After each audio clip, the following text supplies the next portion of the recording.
It's Healthy Tuesday on Your View. Welcome to the show. I am Tokwe Mark Odige and YK is in the building. Yo, good morning. We missed you all through last week. Yes, you know, my daughter left, so I wanted to just spend time with her. So, I think I want to highlight YK. YK, you know, there's a different thing when you say, I value family. There's a different thing when your action shows you She's value the mother and the family. grandmother now. How No. else? How else? Thank you. I missed them already. I really miss. I've been talking to them FaceTime, you know, and my grandson, he'll just spend hours he'll just be looking at me. Like so now you're on phone. Because the first day, he started dragging his mom. Let's go. Gamma. Oh, So my daughter was in your room or something. Or meet me, maybe he thought I was downstairs. Downstairs. You know, I used to sleep in the room. It's sad. It's really tough. And you know, with this corona, nobody's traveling. I'm afraid to travel. Yeah. I don't know when I will see them again. I'm just praying. So, If vaccine comes, I may quickly take it too. oh, take it quickly, So I please. can go and I see won't them. blame you, okay. I'll take it to see my family. Yes, That's so. serious. I don't get to Please, see them. Nima, how you doing? I'm How was the fine, journey oh. here? Please, I hope you brought my rice. Yes, I did. Thank And you. I'm out of stock.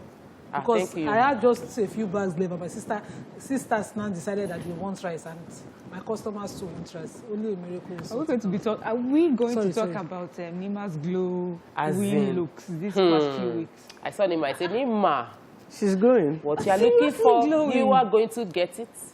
Everybody has been telling her. I've been asking her if something else is happening. Maybe she's pregnant. Yes, that's what I'm thinking. Bele. Certain I'm not pregnant. I just finished that business. You just- Okay, Auntie just needs Because you people, I don't know which one of you is going to surprise me with pregnancy. Whether it's Muriah, whether it's you that your belly is getting bigger per day. No, YK, I'm just Whether it's Nima, I'll be glad to surprise you. I don't think Miriam is in that I'm space. definitely not in that space. But you, Let Obiajulu, nobody be surprised. Murayo, Tokpe, any of you can just give us surprise. I will give you as help me tell People should let them. me shout out to my sister-in-law, Figure Stitches. Oh, Sarah Zibiri Otobo. Today's her birthday. Oh, we've heard so much birthday. about figure stitches She's an for years. amazing person, apart from being my designer extraordinaire. And all the figures, clothes that are figure tight is from her. But it's also the birthday of one of our fans' daughters in South Korea, far away there. Halima Omotola Adeyemo, she turns 9 today, I think, yes. It's her birthday today. From her mom and her dad, Mr. and Mrs. Aziz Adeyemo. Happy birthday, darling. Happy birthday. There's also one on Instagram for today as well. Amal is her birthday, and her mom wants us to say to her this message. They say, mother's love is fierce. A mother is your shadow, your light, your ejika. I am grateful for this blessing of being a mother to you, my Amal Oluwati Wasire. May Allah keep you safe. May Allah grant you, make you great, order your steps, shield you from all forms of danger and evil. Let you grow under the shade of His mercy, fill you with certainty of faith, even better than mine. I love, and will forever love you. Happy birthday, my sunshine from her mommy. Happy birthday. Happy birthday. Happy All right, birthday. so I have a shout out as well. But first of all, I'm wearing a top by twins called Layo and Lola Demiren. Oh, I saw so it, they, Mariah. yes, so they gave Mariah and I birthday gifts, and I just finally got to wear my own. Their Instagram page is Let's Dress You Up. So this is one of their shirts. You've done Instagram I Live love with the them. shirt. Yeah. I love the shirt, and I love the shoes you're wearing with the shirt. Like, Thank perfect. you. So we have a wedding anniversary shout out. I missed it. It was sent to me on a Sunday, and her name is Margaret Alabi. She said the 31st of January was her 34th wedding anniversary. Please, I want you to tell my Ade, that's her husband and friend, that in the earlier part of my life, I chose to be with him, and I still want to be with him for another 34 plus 34 years by God's grace. I pray we will live in good health to enjoy the fruit of our labor.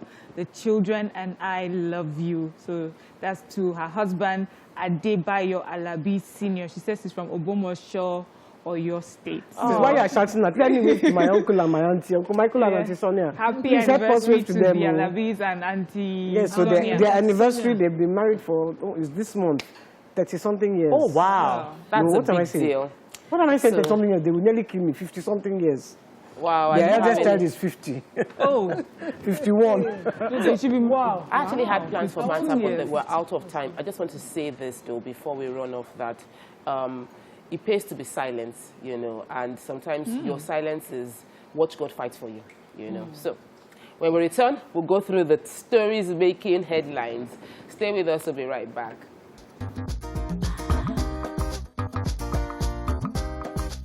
Stay tuned. Your View will be right back. Welcome back. We'll be starting off newspaper review today with Nigerian Tribune.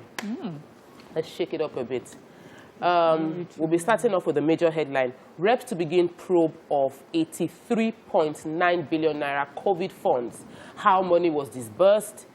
IGP orders enforcement of nose mask use. Lagos boosts case management at Lutz FMC with 200 million naira grant. In other news, EFCC docks PNID. 17 suspected kidnappers arrested in Benue. Bandits kill 3 in Kaduna. Kwara community protest against activities of headers. Lamist, Senako, PDP reform. Unity Forum collapse structure commits to Oyo APC unity. Sunday Igboho in Yewa vows to work with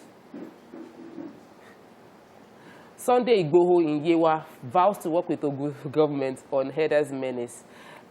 We didn't invite him, says the government, and sadly Tony Momo dies at 81. So, and another story I don't want to miss, academic activities disrupted in Edo as teachers embark on strike. So, major headline, Lima. Let me just quickly take the Edo briefly. So they're on strike now, and children did not meet most of their teachers in school yesterday. The government has said no work, no pay, but the teachers still went on strike. I'd like that the Edo governor quickly does something about it.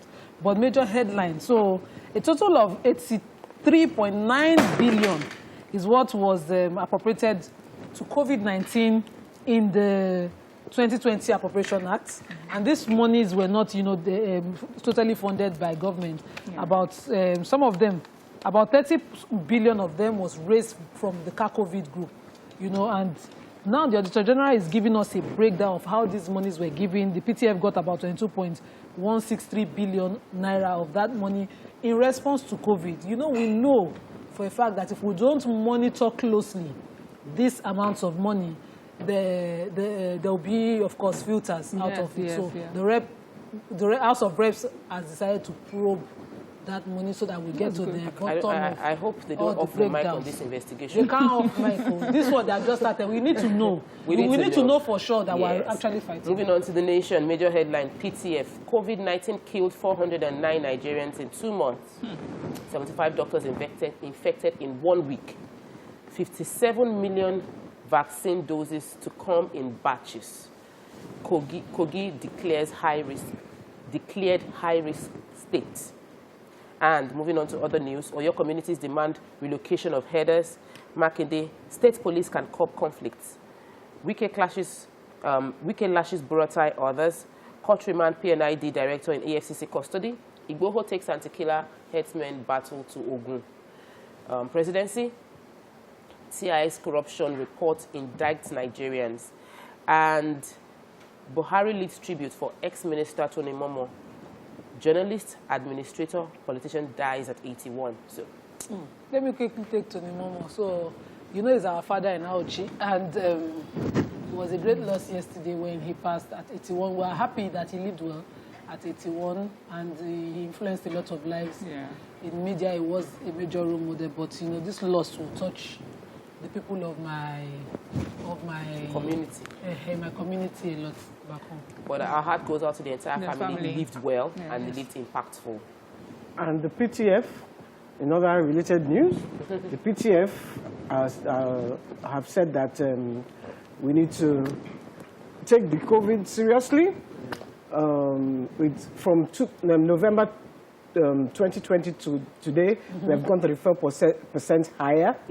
And the deaths, not even just the infections, the deaths have gone from 1,173 to 1,500 and something. And it says we will get the vaccines. They're going to do 50% this year. And hopefully by 2022, they'll do 70% of, so that we can get herd immunity. And they have not the Kogi State governor, and they are advising people to keep away from there because he's still saying COVID doesn't exist. And it's listed among the high risk. It's listed amongst the high risk states. Moving on to Daily Sun, major headline, still COVID-19. Federal government declares Kogi State's logo area. We have discussed that already. And in other news, we have custom jobs controversy trails recruitment process. Applicants allege favoritism, extortion. We won't succumb to blackmail. Ohaneze tells distractors. Ibarakwa. Makinde rolls out measures to tackle rising insecurity.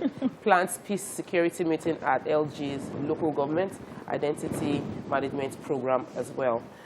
Southeast governors ban open grazing. Governor Umahi backs flushing of criminal elements out of forest. So, what story are we taking? Customs? So customs, yes. So some Nigerians are, concerned that it's been 2 years since they had written the test for Nigerian Customs Service when it had advertised that it had over 3,200 positions to fill, and as many as 524,350 applications were made. 160,000 applicants, wrote the test. It's been 2 years since that first advert for the jobs, and a year after this test, and they haven't heard anything from Customs Service. And it just seems to them, they are saying that there are rumors and allegations that these jobs have already been given to children of politicians, children of people with influence, while regular Nigerians who wrote this test have not heard anything, and that despite continuous questioning of Customs Service about the status of this job application, and there's nothing when that it comes heard to from Customs this Service this sort of arrangements in recruitment. There's always that 90% truth as against the 1% lie in it. Always, because we know these slots are paid for. Sadly, and it's very bad. Yeah, let me give a quick update on what is going on in your state, because yesterday I mentioned that Governor Makinde went there. Apparently, Governor Makinde spent the night there, and he said that it was important because he wanted to feel the pulse of the people. He said they were going to massively roll out the identity management program, which is to register all the headers within each of the community, but there's a whole lot going wrong within this Ibarakwa North local government, and I'm looking forward to a peaceful resolution that will bring calm to the state. Ibarakwa. I keep messing up that name. Ibarakwa. Ibarakwa. I'm sorry. And I have business in Oyo. Moving on to the Punch, major headline. Herdsmen invites armed kinsmen to dominate Oyo farms, says monarch. Herders cut down cocoa trees, burn cashew plantation from traditional ruler. Oyo plans compensation for victims. Community welcomes Makinde with protest. Ogo silent on Igboho's visit, says Abiodu's aide misquoted an alleged invitation. And you can use a picture of residents of Igogon in Ibarakwa North local government area of Oyo State at a protest against killings by herdsmen during the visit of the governor, Seyi Makinde, to the area. And then we have another news. Police summon Ogun Otelia over CCTV cameras uncovered in rooms. That's a major story. Contempt. IG risk imprisonment as court summons police boss.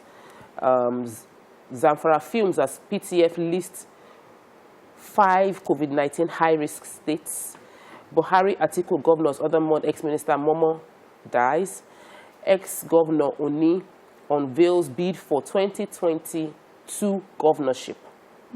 Kwara community protests herdsmen, incessant farm destructions, killing, rape.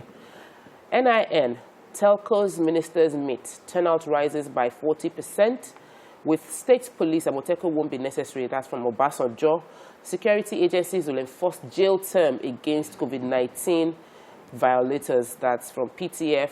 And bank non-performing loan rises to 1.5 trillion. Lots of stories. Let's start with human rights. The Ogun State Police, Yes, they have commenced investigation from the hotel, and that hotel is Pavilion Hotel, Ayekbe, in Odogbolu area of the state.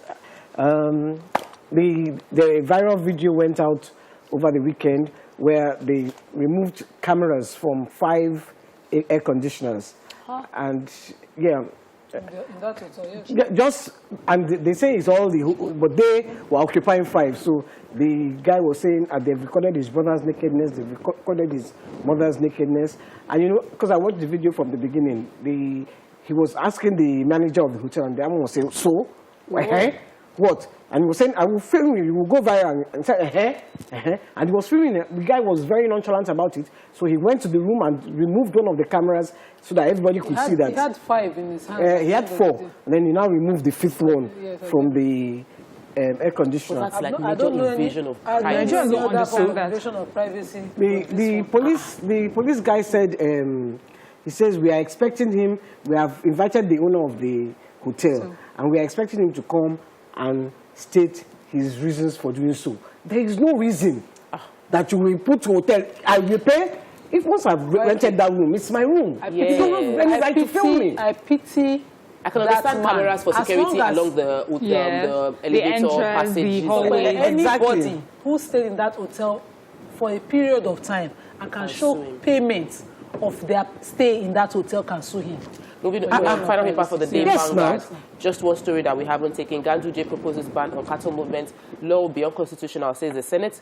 We are studying proposal, says the reps. Yes, so I will take it. So we talked about when the governor of Kano State had said that it would be best if there was a legislation banning herders from moving from the north to the middle belt or the south. But the chairman Senate Committee on Media and Public Affairs, Senator Ajibola Bashiru, says that this will be unconstitutional because all Nigerians have right of movement, irrespective of their state of birth, nativity. And so what the problem is not about the movement, is really about the challenges on security, enforcement of, law. And so, and also modernize animal husbandry. So what he's just saying is that you can't stop Nigerians from conducting their businesses across Nigeria. And that's all we can take on Front Page Review for today. It's Healthy Tuesday, and we'll be discussing something health-related that is important for you. Stay with us. We'll be right back.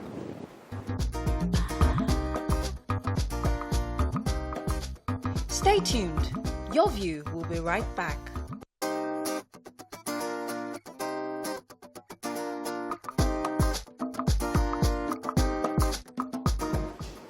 Welcome back to the show.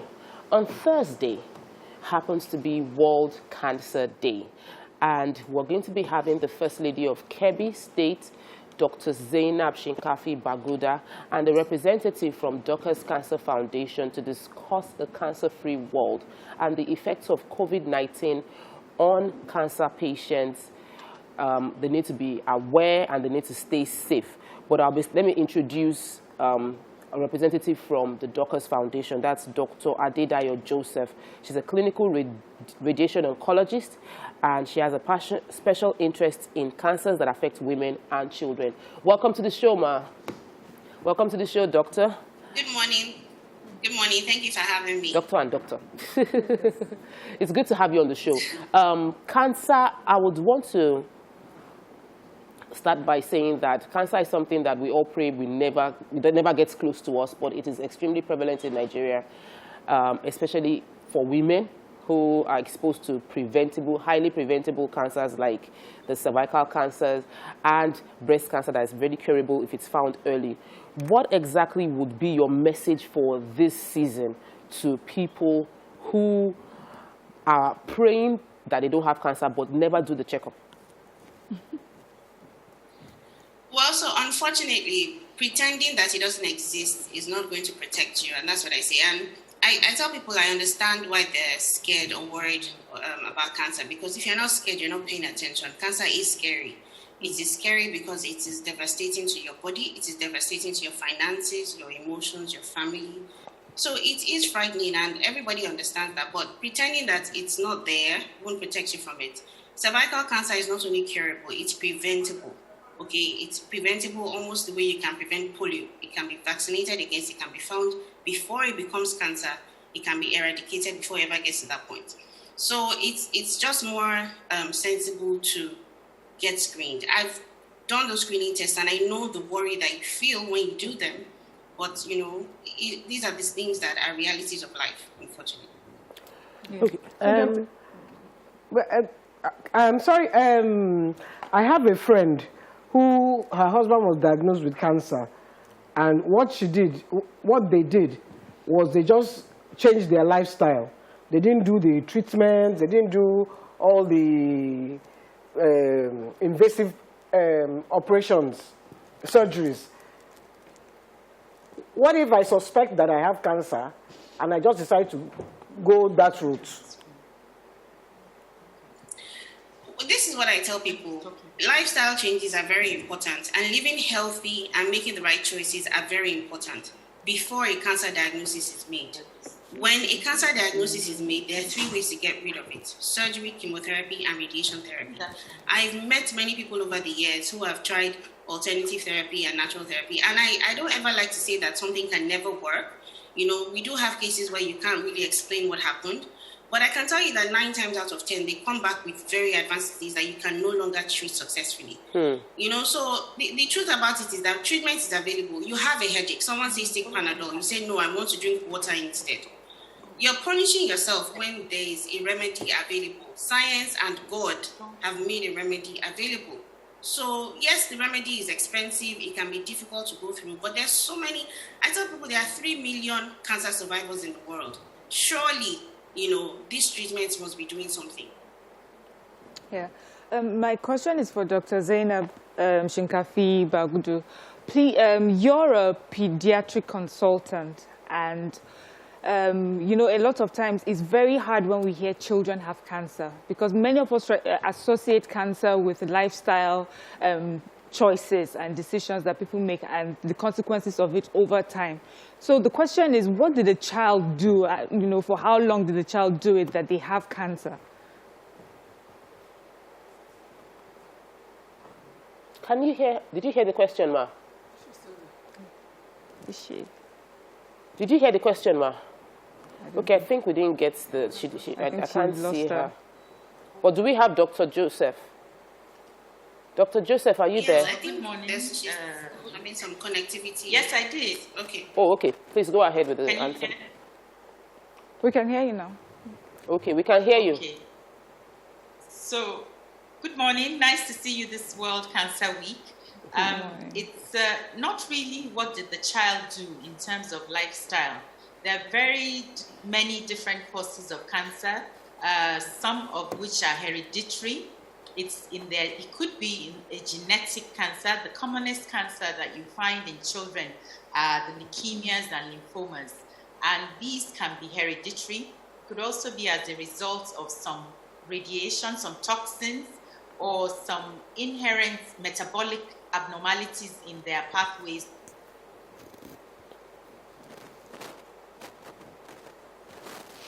We're having connection issues. Okay, so would wait to have a Dr. Joseph, would you take the answers to that question? Would you try to answer those questions while we wait to have Dr. Joseph, would you take the answer to that question while we wait to have the First Lady back? Okay, she's still there. She's still trying to answer. Can we go on a quick break? I think she's just having some connectivity issues. Yes. Maybe if we wait a minute, she'll be able to. Oh. Yes, that's why I said you should help us answer the question, because it's something that the audience probably would want to. Yeah, so I think what she's trying to say is that with children, it's not anything that the child has done. And in particular, I like to tell parents as well that it's not anything that the parents have done. Many times parents blame themselves, and it's not like that. It's just these things. It's like an assembly line. If you're slicing bread and you need to make 100 perfect slices, one slice will be abnormal. And what happens is that abnormal slice then begins to perpetuate itself into the system. That's how cancer is in children. Dr. Dayo, recently I had an experience, and I'm sure you know because we're partners. I felt that the diagnosis for the cancer in question was poorly done, you know, and that an invasive surgery shouldn't have been the initial process in such a, you know, an accredited teaching hospital of that standard. What exactly is the right diagnosis that, you know, a cancer patient should be given? And what is it for children? I mean, cancers in children.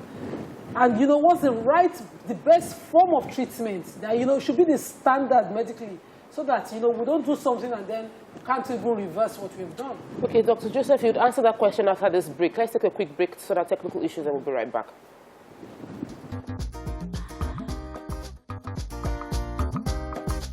Stay tuned. Your View will be right back.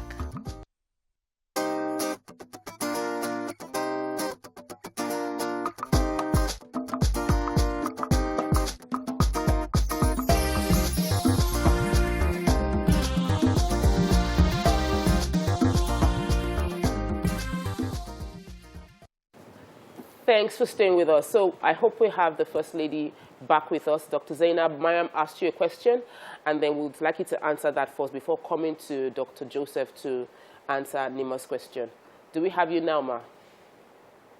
I hope so. Yes, it feels good. Yeah, you're good. You're good. Please go ahead and answer the first question. We're talking about why children have more cancers. It seems like, you know, it's more of a genetic problem. I was trying to explain that sometimes you say that women tend to have more breast cancer, or women have breast cancer simply because they are women, and men don't have breast cancer because they are men. 1% of men do get breast cancer. But because they are children, there are some cancers that tend to be more predisposed to, such as the cancer of the blood, leukemias, that's the commonest one in them. And then also you have things like toxins, viruses that kids are more predisposed to. Malaria, there's a certain type of Epstein-Barr virus that has been associated with malaria regions and is associated with the formation of cancer in children as well. So it's not so much by their lifestyle, because like you rightly said, lifestyle is something that you develop over the course of life, but the diet of a child can also predispose what the child does in the early years, like the nutrition of a child, which is not really his or her fault, can predispose to some cancers later on in life. So okay, please, I just have to ask this follow-up question, because based on what you said, maybe there's some gray areas that, because we don't know them, we are inadvertently exposing our children to potential early cancer. Is there any data, any investigation, any information concerning things that we probably are eating or giving our children that might be predisposing them to having cancer? Yes, there's a common one that I will mention. There are many toxins in our environment. For instance, we know that we have more asthma now because of environmental pollution. So all those type of industrial toxins can also be carcinogenic. You won't see the cancer in the child in the first 10 years of life, but later on it develops. But one which I would like to sound a big warning on is granules. Granules tend to contain a fungus known as aflatoxins, and aflatoxins can cause hepatic carcinoma later on, and this is one of the biggest causes of cancer of the liver in our area, by eating granules that have that green fungus on it. That kids tend to not all granules. The cooked one that might have fungus on it. The roasted, the roasted one. The dry one is where the fungus thrives in a dry, humid environment. So that's environment where fungus grows. Yes. So the granules we buy inside bottle. The granules we buy inside bottle. If you look closely, some of them do have it. That's what I was saying. Some kids tend to say it has a saltier taste. If you see any granule with greenish, grayish fungus on it, then stay away, and we should teach our children not to eat Thank you for this information. It's not just from eating once or twice, but eating. That was very eye-opening. Thank you. And then also some of the... You just took away my lunch. Adults, Uncle. Yeah, adults as well. But the damage that we do to our immune system, to our body, to our network occurs at the foundation of life in childhood and early years. And that is what determines how much you breastfeed can help a child be more brilliant, and the same way predisposed to other diseases. And of course, if you, I mean, I'm not saying children smoke, but if you smoke for maybe a year as opposed to a longer period, then they tend to be more predisposed to other cancers. But if you imagine that there's so many toxins in our environment that are just like that cigarette smoke, and you're not deliberately doing it, you know, you're walking on the street and the cars are exuding all this carbon monoxide and so on, and all the other carcinogens, then it can be a predisposing factor as well. But for children, it's mostly genetic and some infections. So we'll go to Nima's question. Nima asked the question earlier. I hope you still remember the question, Dr. Adedayo Joseph. Oh, I think you might have to remind me. I'm sorry. Okay, so I had an experience recently, and I said, because we partner, you might know about the experience I had with the child cancer and the diagnosis, and I think the treatment was something I felt everything was just done the wrong way in a very big hospital. Wrong diagnosis. Invasive treatment, quick invasive treatment that were not that was not reversible. Mm. And you know, what exactly is the process to diagnosing childhood cancers, and what's the right and the best treatment method that it should be? You know, that should be the standard for doctors. So, you know, the thing about it is cancer is very complicated, and childhood cancer is not one cancer. There are many different types of cancer that occur in children. And the thing is, you have touched on one of the things that we talk about the most, you know, misdiagnosis and missed diagnosis. Meaning that the child has been going to hospital for a while and they're treating for malaria and typhoid and every other thing, and nobody gets to the point where they consider cancer as one of the options. And unfortunately, what then happens is that by the time they come, you know, it has become quite advanced. The truth about it is that until we can have a primary healthcare system where these children will be picked up quickly, we will continue to have these children who are presenting with advanced disease. In terms of what is the best treatment, you know, it depends once again on the type of cancer, on the stage of the cancer, on even the child that you are treating. There are many different options, many different cancers, you know, and no two children have the same cancer. No two children with cancer are the same. So, but once again, I always reiterate, the treatment for cancer is surgery, chemotherapy, radiation. Outside of that, and they usually need one of these at different points in time. So it might be chemotherapy first and then surgery and then radiation. It might be in a different order from that. But those are the basic treatment options that are available to us, especially here, you know, in this part of the world, and then all over the world, really.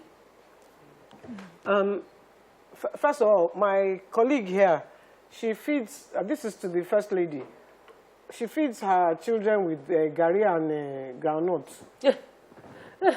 Should she stop? I've opened a can of worms. Yes, you have, Dr. Zainab, you have, but it's informative. TBC is going to ban granules now. Please eat granules. They're quite nutritious. But make sure it doesn't have the green one in it. Yeah. We all know what I'm talking about, I hope. Yeah, I think so. Just also as a follow-up to what you had talked about, toxins and malaria, toxins in the air, in our environment, and also, Dr. Joseph, you were talking about the different kinds of treatments. So it brings to question for me, if our world is so almost dangerous for a child to grow up in, how early should a child be going to the doctor for cancer checkups? Because, you know, for women, there's once you turn 40, you make sure you get a mammogram and everything. But now, given what you have just explained, does that mean that children should start going for those cancer checkups much, you know, as early as how young they are? No, absolutely not. So children should see a pediatrician for a well-child visit, meaning that they're going to check for everything. They're going to check the eyes are working well, the ears are working well, he's eating healthy, he's at the right height and weight for his age. So they should do all of those things. And what will happen is during those well-child visits, if anything is wrong, then it will be picked up. We don't screen children for cancer. you know. So it's just to make sure that the child has a regular visit with a qualified pediatrician who knows what to look out for and, you know, can address those issues appropriately, can refer appropriately to the right places. That's my answer to that. I don't know if Her Excellency wants to add. Yes. Yeah, that makes sense. That was First lady as Waike, well. you were going to ask a question. Yes, I was going to, you know, traditional healers do not believe in invasive surgery. Yes. My sister passed away from cancer 23 years ago, and by the time we went to the traditional healer, he asked us if we had done any operations, and we said yes, and he said, oh, he wouldn't touch her. So that was the end of that. And recently, my thumb, I didn't have cancer, but I couldn't bend my thumb. I still can't bend it like before, but I couldn't bend it. It was just straight. And I went and they were going to do surgery. When I went to the doctor, we have to cut it. I look at him, cut which hand? This hand? No. So I carried my hand away. And slowly but surely, the hand is getting better. The thumb is getting better. So this is my problem with invasive surgery. Is it always the answer? Yeah, and it seems there's a lot of fear on the part of oncologists that once they see anything that looks a bit cancerous, they will just rush you into those surgeries, and most times it comes back. So is it the surgery? Must we do surgeries like Waike is asking for all this invasive, taking out the cancerous cells? And is that the only way? Because we still have cases where they keep reoccurring and they still lead to people's death anyway. That question will go to Dr. Zainab. Dr. Adedayo. Do we have Dr. Adedayo here? Wow. We've lost them again. Okay, so let me just, there's a very, very sad story that happened around someone I know. And we all around her choose to believe that there was actually cancer.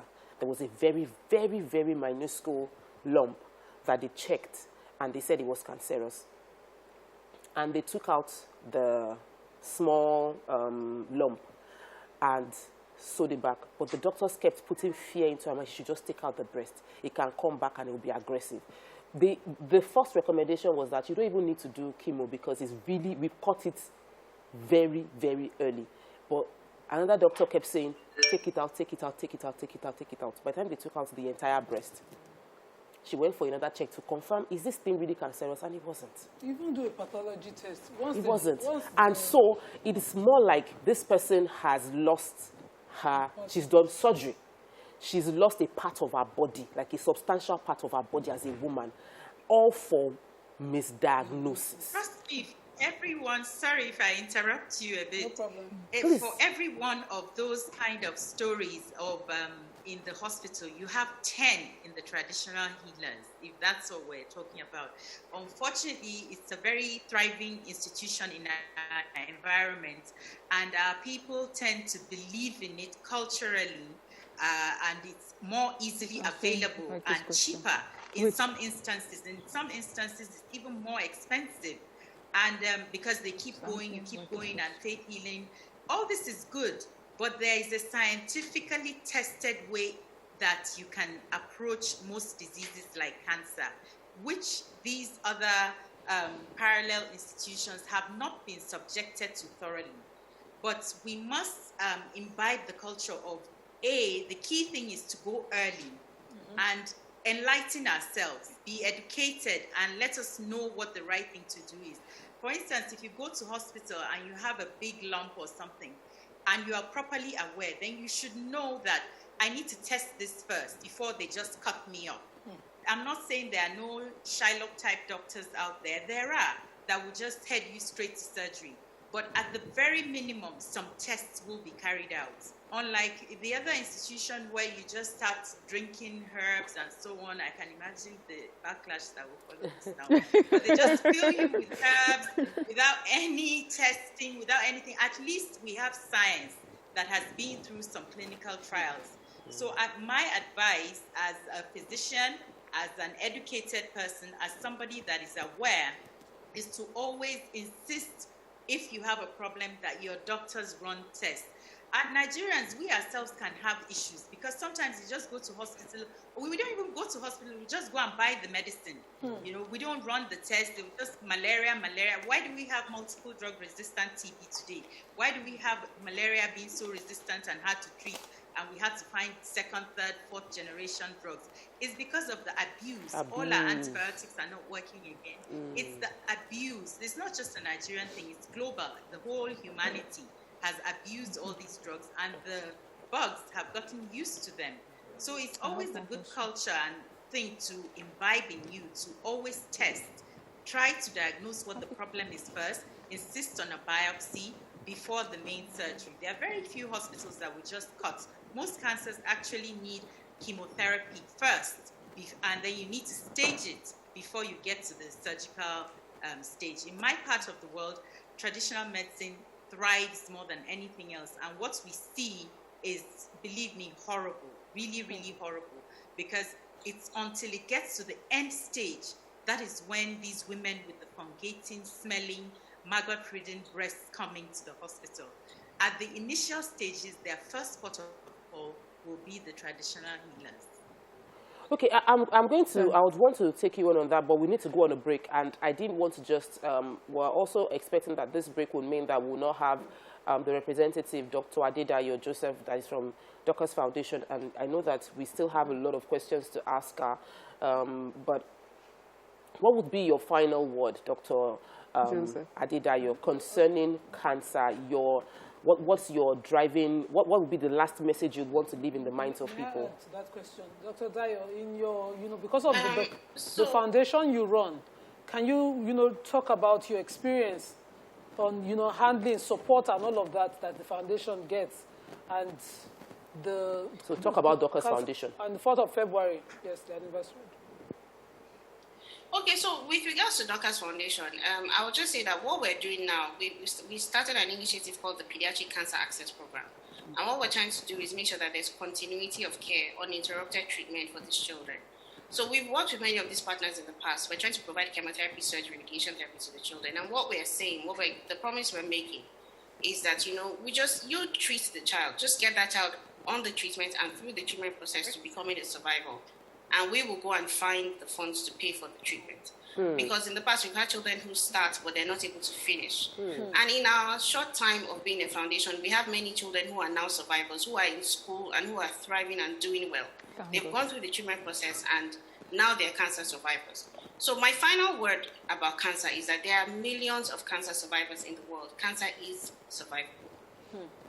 Thank you so much. I really appreciate that. That's a positive note. We'll come back with the First Lady, for having me, and would ask more questions concerning our drive on our personal career, our career and our personal life. Stay with us. We'll be right back.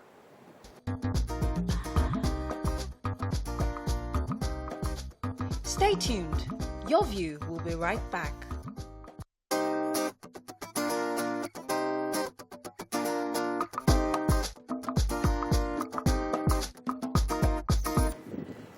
Welcome back. So we still have with us the First Lady of Kebbi State, Dr. Zainab.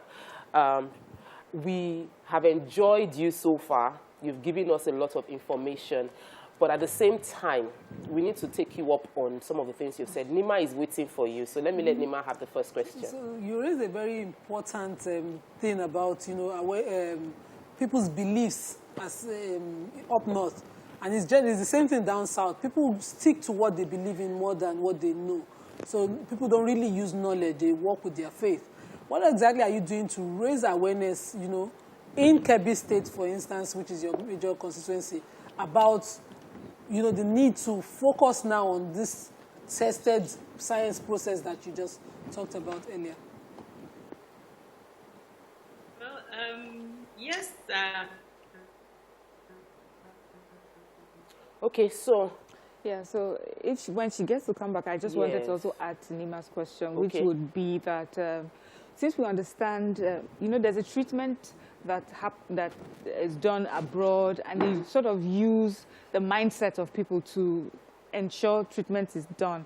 But here in Nigeria, we have people who believe in the traditional methods. And I sometimes wonder if there can be like a marriage of science and our traditional methods in sensitizing people, pushing for treatment, so that maybe a cancer patient gets to a traditionalist, is able to notice the symptoms early enough and refer the person, so you're saying, to hospital. Maybe she can push for that. Yes, marriage collaboration. The Yes. type they have for childbirth in ladies. I think we have her back, so let's hear what she would say concerning that. Dr. Okay, Zainab, I was just trying. Hi, I was just trying to say that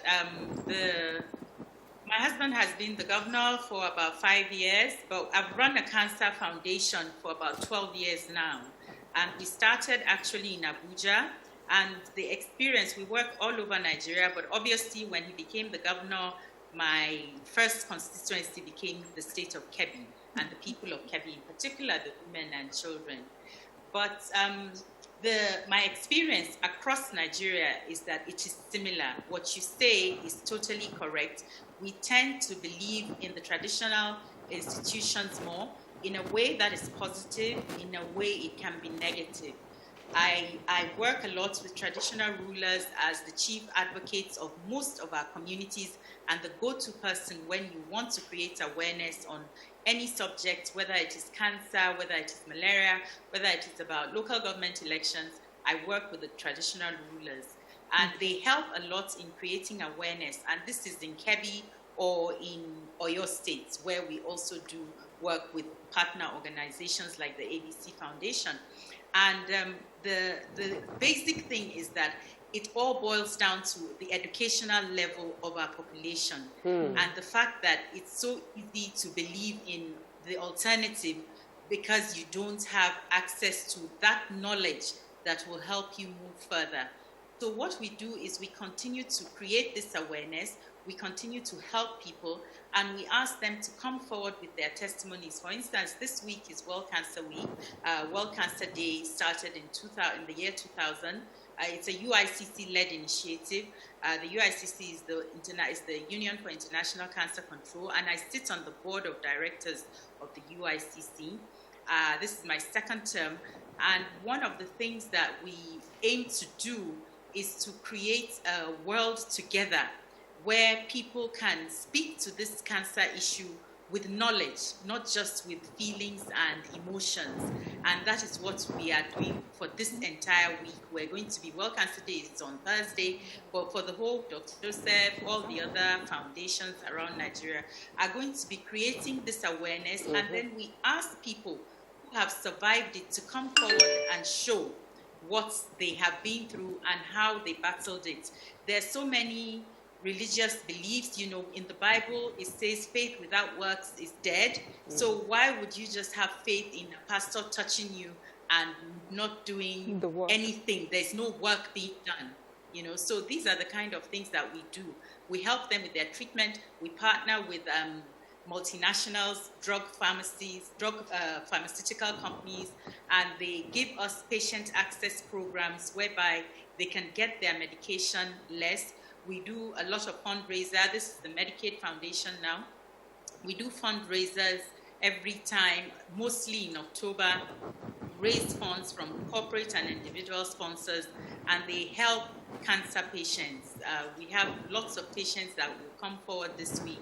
We'll be in Lagos at some point, giving them some assistance that we have been able to raise from donors. So it just goes on and on. But the key thing is that we need to improve our basic screening services. We need to provide more access to vaccines that are available, such as the HPV vaccine for cervical cancer, and then treatments, also the chemotherapy, reduce it, and radiotherapy centers. We can provide all structure, the government can do it, the private sector, PPPs, but can the people afford it? Do the people know the work of the civil society? And can the people afford it? So again, it has to be a partnership. Civil society continues to raise funds to help patients like we're doing. Government has different initiatives. This year, the Indigent Cancer Fund was launched. It's about ₦1 billion fund that is going to be distributed across the teaching hospitals so that patients, I believe it has already started, the distribution has started, and I sit on that committee as well, and the indigent patients can access these funds. It's a little amount when you think about the cost of treatment for one simple normal stage 2 cancer, and how many Nigerians there are and how many will get it. But it's a start. That's the key thing, is to start. The other thing is our national health insurance. We now have a health insurance that recognizes cancer and offers cancer diagnosis, treatment, and screening as well to cancer patients in Nigeria. It's not smooth, it's not perfect like we have other high-income countries, but we need to know that we are a low middle-income country. Our resources are nowhere near as high as that. Also, in the string of responsibilities that I always like to talk about is the responsibility of the international world, the high-income countries, and the donors as well. Africa for long has been treated like, in a way, second-class, third-class citizens. We're seeing what is happening with the COVID vaccine now. Other countries have started accessing it. But today, even if you have your funds complete in your hand in Nigeria, you will not get your hands on the COVID vaccine because we are second, third, fourth class. We've seen this happen before with the human papilloma virus. HPV vaccine is not given to just girls in the high-income countries. It's given to boys as well now. They finished with the girls. They're now on the 9-year-old boys. And the girls in my country, Nigeria, do not have it on their routine immunization system yet. Nigeria is poised to start that immunization in January, but we're told this vaccine is not available because we don't produce it. It's produced somewhere by some big countries and all that. And so there's also the immorality. Dr. Tedros has been talking about it a lot. That's the DG of the WHO. You're sharing so much valuable information. I really hate to cut you, but I tend to get quite passionate. I know, and I can feel it. Though I'm going to hold you on some points you've made. When we return from this break, stay with us. We'll be right back.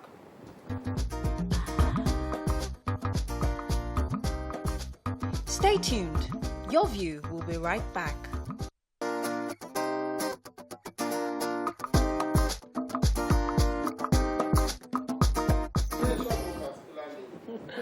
Welcome back. Thanks for staying with us. So we've heard a lot concerning the health challenges that Nigeria has, and we understand that you're passionate about this thing. But we have just about 10 minutes left on the show, and we want to hear your. Get to know you. Huh? We want to get to know her. We want to get to know you because I know that nobody can contest the fact that you're a very intelligent, passionate woman. Very beautiful. And you're very beautiful. But I want to know you beyond that side that we see. Who are you? Behind, how do you relate to people? What has becoming the First Lady for the past 5 years done to your personal life and all the other things that has changed about you? So let's start with that question. How has becoming the First Lady, I know that you don't have privacy, but what else has happened to you becoming the First Lady for the past 5 years? Well, I've been able to get on shows like TVC. Yeah, it gives me a platform to drive my cause, to drive things that I feel passionate about. It gives me an opportunity to improve the lives of people around me in Kebbi State. Like I always say, especially the women. I like to say women, children, and youth, but to be frank and honest, it's actually women and youth. I work a lot with the younger generation, and I find them very interesting to put your ideas in, to work with, and to grow. And maybe that way we can improve the growth of our state. So I do my little bit there. I still run the Medicaid Foundation, Cancer Foundation, but then I work with state structures doing whatever they're doing. So sometimes it's the Ministry of Agriculture and women farmers. Sometimes it's the Ministry of Health. A lot of times it's the Ministry of Health. Things, not just cancer, in pneumonia, childhood diarrheas, how to train mothers to feed their babies better, weaning diets and things. So there's a whole load of work in Kebbi, and it's one of the smaller states of Nigeria. So my life has changed in that way, but I would say that it's more fulfilling. I have a lot more others, and it gives me a lot of satisfaction and fulfillment personally to be able to do these kind of things. It's not a new thing for me to be amongst a lot of people or to be in the political sphere. I come from a very political home, and so having lots of people around and losing my privacy, as you say, is not an issue for me at all. Oh, okay.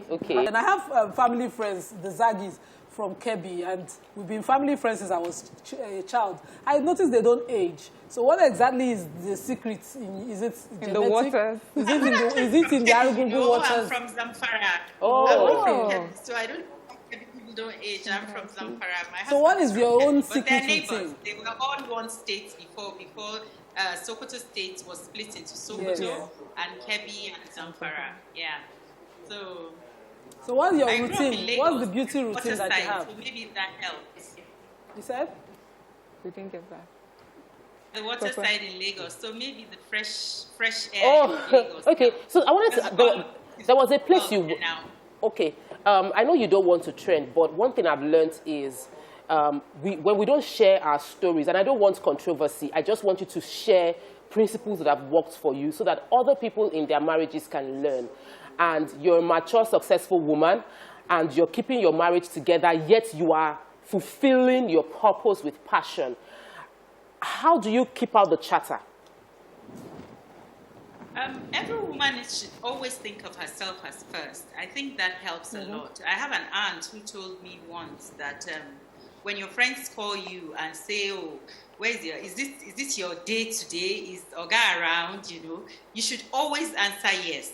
Because they just want to hear bits of what is happening. So, and then always answer yes, so that they will think that whether he's there or not, just say yes, he's here. And then this gossip will be that, oh, he's always with her, they're always together and things like that. So when you know what people expect, you can preempt it. And these are the kind of principles that guide me in my work as well. When you're focused on an issue, and I tell the women this, a busy person is not going to have time for chitty chatter, and you will not be unable to achieve what you're meant to achieve. If you have occupation, whether it is going to the whether it is going to the clinic, if you have something that occupies you constructive, how much I have to buy the newest designer bag in town, then it helps. There are women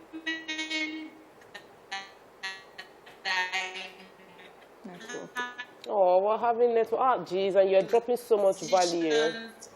Our enemies are watching the show. That are jobless, but they are themselves. My angels are guiding me from you. Oh God, I love you already.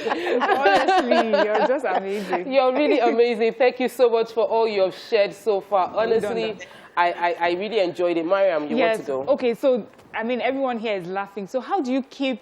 What's the word that they say? Someone who seems to be down to earth, you're the wife of a governor, you come from a political family, and yet you come across as quite modest and down to earth. How do you do that? My husband helps a lot in doing that. We don't have all those paraphernalia of governance around us. He goes around in his one car and, all the guards and so on. And he doesn't wear a watch. I always say this, since the advent of the mobile phone, when you ask him where is your watch, he will tell you, what do you need a watch for? It's time. And your mobile phone is always with you, so why do you need to wear a watch to know what time it is? It's good to hear this angle of the governor.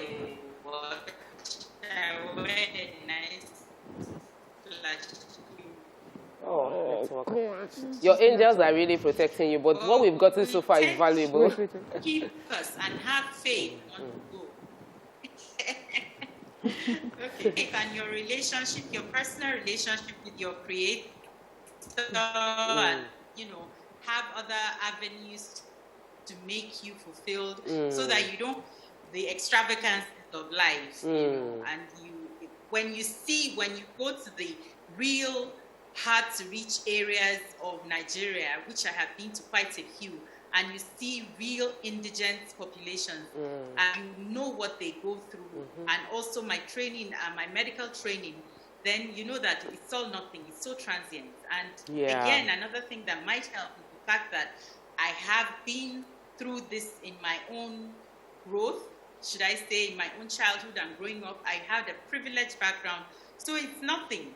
There's no need to start shouting on people and, you know, feeling that it's a big deal.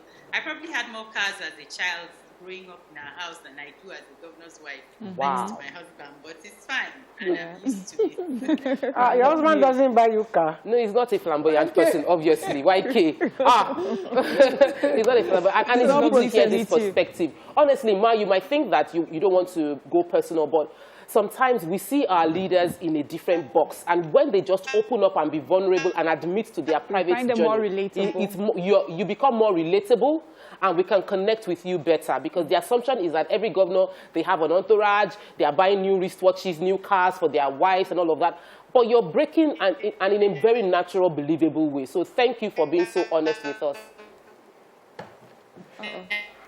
Oh, network is really bad. We really appreciate having you. We would love to bring you back. Will you come back again? You will come back again. You will. We'd love to have you back on the show. And then we will just be gisting with you. Oh. We'll just be gisting with you. Is she there? Any final words, Ma? I think that's it. It's gone. Oh, we can't have... Oh, she's there. Time is gone. It's not working. I can see you, but... Yes, it's So the let's network just is say bad, but it's you know, that we we would love definitely want to have you back on the show. Hopefully, when COVID clears and you can be in the studio with us, we'd love to sit with you and chat about everything and gist. Yes, full gist day. Thank you so much for watching. Thank you so much to the First Lady of Kebbi State, Dr. Zainab. We really appreciate what you've shared with us. We've learned a lot from you, and if you missed a part of the show, get to watch the entire thing. It was loaded. Thank you for your time. See you tomorrow. Bye. Bye.